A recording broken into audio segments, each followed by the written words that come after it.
बाला साहब ठाकरे की पुण्यतिथि पर शिंदे गुट ने सभी अखबारों में एक विज्ञापन दिया है। बाला साहब की तस्वीरों के साथ विज्ञापन में कहा गया है, शिवसेना को कांग्रेस नहीं बनने दूंगा। विज्ञापन में बाला साहब के विचारों को वोट देने की भी अपील की गई है। महाराष्ट्र के अमरावती में नवनीत राणा की सभा में जबरदस्त हंगामा हो गया। दो गुट आपस में भिड़ गए, जमकर हुई मारपीट।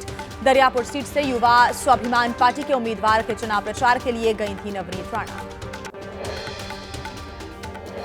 अमरावती में हंगामे के दौरान लोगों ने एक दूसरे पर फेंकी कुर्सियां। काफी देर तक यहां पर हंगामा होता रहा। पुलिस ने दर्ज की शिकायत। महाराष्ट्र के डेप्यूटी सीएम देवेंद्र फडणवीस ने अपने विधानसभा क्षेत्र में किया रोड शो। बीजेपी के लिए मांगा समर्थन। नागपुर दक्षिण पश्चिम सीट से चुनावी मैदान में है देवेंद्र फडणवीस। विधानसभा चुनाव के लिए प्रचार में बचे हुए हैं केवल अब 2 दिन। महाराष्ट्र और झारखंड में धुआंधार प्रचार जारी। दोनों राज्यों में सभी सियासी दलों ने लगाया जोर। केंद्रीय गृह और सहकारिता मंत्री अमित शाह की महाराष्ट्र में आज होने वाली सभी रैलियां रद्द। जनसभाओं के कैंसिल होने की जानकारी अभी तक साफ नहीं।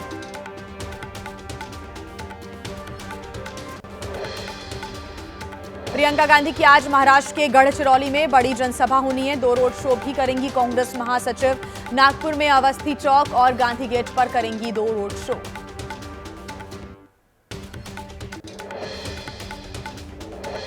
महाराष्ट्र में यूपी के मुख्यमंत्री योगी आदित्यनाथ की आज होनी है 3 जनसभाएं। कोल्हापुर और सतारा जिले में रैली होगी। पुणे में एक जनसभा को भी करेंगे संबोधित। महाराष्ट्र में बीएसपी का भी चुनाव प्रचार अभियान जारी है। बीएसपी प्रमुख मायावती की भी रैली होनी है। पुणे में चुनावी जनसभा को संबोधित करेंगी मायावती। आज भी महाराष्ट्र में एनडीए के लिए चुनाव प्रचार करेंगे आंध्र प्रदेश के डेप्यूटी सीएम पवन कल्याण। बल्लारपुर और पेठ में करेंगे रैली। पुणे में करेंगे रोड शो। यूपी के डेप्यूटी सीएम केशव प्रसाद मौर्य ने सीएम योगी से जुड़े सवालों से किनारा किया। बटेंगे तो कटेंगे पर कहा, मुख्यमंत्री जी का बयान है, उनसे ही प्रतिक्रिया लीजिए।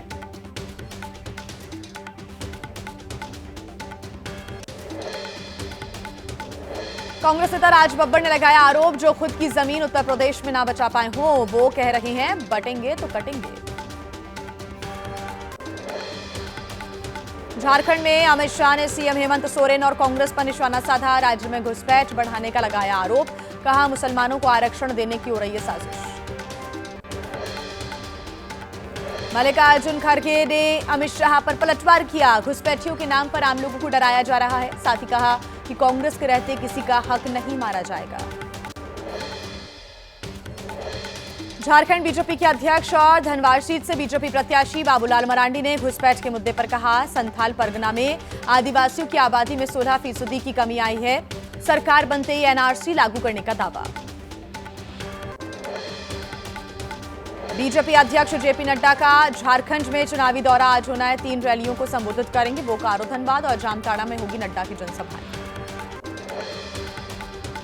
मुरादाबाद में कुंदर की विधानसभा उपचुनाव को लेकर पुलिस प्रशासन मुस्तैद है। एसएसपी ने दल बल के साथ पैदल मार्च किया। 20 नवंबर को कुंदर की समेत यूपी में 9 सीटों पर होना है उपचुनाव। अखिलेश यादव की आज ताबड़तोड़ रैलियां होनी है। यूपी के कटहरी और मझवा विधानसभा क्षेत्र में करेंगे जनसभा और उसके बाद महाराष्ट्र में अबू आजमी के लिए करेंगे प्रचार। समाजवादी पार्टी सांसद अवधेश प्रसाद बोले, मिल्कीपुर में उपचुनाव कराने से कतरा रही है बीजेपी, क्योंकि बीजेपी को यह पता है कि उसके प्रत्याशी की जमानत जब्त हो जाएगी। रुद्रप्रयाग उपचुनाव में भाषण के दौरान भावुक हुई बीजेपी प्रत्याशी आशा नौटियाल। सीएम पुष्कर सिंह धामी के भी छल के आंसू। कांग्रेस ने इसको ढोंग बताया। डीआरडीओ ने ओडिशा के तट पर डॉक्टर एपीजे अब्दुल कलाम द्वीप से हाइपरसोनिक मिसाइल का सफल परीक्षण किया। 1500 किलोमीटर की दूरी तय करने की मिसाइल की क्षमता है। रक्षा मंत्री राजनाथ सिंह ने वीडियो जारी कर जानकारी दी और बधाई भी दी। झांसी हादसे पर कमिश्नर सीएम योगी आदित्यनाथ को रिपोर्ट सौंप चुके हैं। सूत्रों के हवाले से बड़ी खबर, झांसी के मंडलायुक्त और डीआईजी ने रिपोर्ट सौंप दी है। रिपोर्ट में इलेक्ट्रिकल एक्सीडेंट को मानी गई है सबसे बड़ी वजह। लखनऊ में बिना फायर सेफ्टी के इस वक्त चल रहे 80 अस्पताल। गाइडलाइंस के अनुसार नहीं मिले यहां कोई इंतजाम। फायर ब्रिगेड ने सीएमओ कार्यालय को कार्रवाई के लिए भेज दिया है नोटिस। झांसी हादसे में मारे गए 3 बच्चों की पहचान की कोशिशें अब भी जारी है। परिजनों को सौंपे गए 7 बच्चों के शव। वार्ड में भर्ती 49 बच्चों में से 38 बच्चे पूरी तरह से सुरक्षित हैं। झांसी के अस्पताल में आग से निपटने के इंतजाम पर सवाल खड़े हो रहे हैं। 2021 के मिले fire safety cylinder. CMS Pradeep Agarwal ने कहा, मीडिया से उन्हें बातचीत करने की मनाही है। फायर सेफ्टी के मामले में फेल है यूपी में कुशीनगर का जिला अस्पताल। एनआईसीयू वार्ड में 25 बच्चों के इलाज का इंतजाम, लेकिन यहां 45 नवजात बच्चे भर्ती हैं। सुरक्षा के लिए उपलब्ध हैं केवल 2 फायर सेफ्टी सिलेंडर। नोएडा में चाइल्ड पीजीआई अस्पताल को लेकर अलर्ट मोड पर अग्निशमन विभाग। सीएफओ ने तकनीकी विशेषज्ञों की टीम के साथ अस्पताल का दौरा किया, आग से निपटने के इंतजामों की जांच की।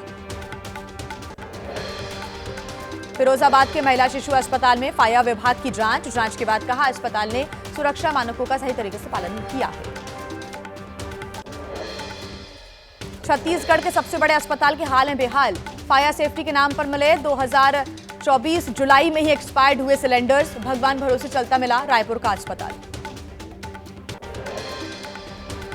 दिल्ली में कम नहीं हो रहा है प्रदूषण। कई इलाकों में गंभीर श्रेणी में आया AQI। दिल्ली एम्स और दिल्ली रेलवे स्टेशन के इलाके पर छाई हुई है धुंध। लोगों को सांस लेने में हो रही है परेशानी। दिल्ली में लगातार बढ़ रहा है प्रदूषण का स्तर। कोशिशों के बावजूद भी नहीं सुधर रहे हैं हालात। आनंद विहार, वजीरपुर, जहांगीरपुरी, रोहिणी समेत कई इलाकों में AQI 400 के पार है। दिल्ली में हवा के साथ साथ पानी भी हुआ जहरीला। कालिंदी कुंज में यमुना में तैर रहा है सफेद रंग का झाग। पिछले कई दिनों से यमुना की स्थिति बहुत खराब है। ताजनगरी आगरा में प्रदूषण से बिगड़े हालात। धुंध की चपेट में आया ताजमहल। पर्यटकों की संख्या भी कम हो गई है। मुंबई में भी प्रदूषण से बढ़ी परेशानी। धुंध और कोहरे की वजह से विजिबिलिटी बेहद कम हो गई। मरीन ड्राइव इलाके में सबसे ज्यादा प्रदूषण का असर। अचानक बर्फबारी से श्रीनगर लेह राजमार्ग पर लोगों को परेशानी हो रही है। जोजिला दर्रे पर करीब 100 पर्यटक और निजी वाहन फंसे हुए हैं। दर्रे को साफ करने में जुटी स्थानीय अधिकारियों के साथ साथ बर्फ हटाने के लिए भी स्पेशल टीम्स। यूपी के कासगंज में पुलिस और गौ तस्करों में मुठभेड़ हो गई। 2 तस्कर गोली लगने से घायल हो गए। 3 गिरफ्तार। अभियुक्तों के पास से अवैध तमंचे और तस्करी का सामान बरामद हुआ। बागपत में सिपाही के पिता की हत्या रंजिश की वजह से परिवार के लोगों पर ही गोली मारने का आरोप है। परिजनों ने 6 आरोपियों के खिलाफ मुकदमा दर्ज कराया। दिल्ली पुलिस ने साइकिल चोर को किया गिरफ्तार। महंगी स्पोर्ट्स साइकिल चोरी करता था अभियुक्त। आरोपी के पास से 9 महंगी स्पोर्ट्स साइकिल बरामद हुई है। अमेठी में तेज रफ्तार बेकाबू कार ने लेंटर मशीन को टक्कर मार दी। मशीन में सवार 10 लोगों में से 3 लोग गंभीर रूप से घायल हो गए। ग्रामीणों की मदद से उन्हें अस्पताल पहुंचाया गया। अभिनेत्री दिशा पाटनी के पिता से 25 लाख रुपए की ठगी का मामला सामने आया। बरेली के एसपी सिटी ने कहा, 5 लोगों पर ठगी का आरोप है। केस दर्ज कर लिया गया है। सबूतों के आधार पर हो रही है कार्रवाई। 3 देशों के दौरे पर पीएम मोदी यात्रा के पहले चरण में पहुंचे नाइजीरिया। राजधानी अबुजा में उनका भव्य स्वागत किया गया। अबुजा में आज दोनों देशों के बीच होगी प्रतिनिधिमंडल के स्तर की बातचीत। द्विपक्षीय संबंधों पर होगी चर्चा। नाइजीरिया के राष्ट्रपति के दिए गए भोज में शामिल होंगे प्रधानमंत्री मोदी।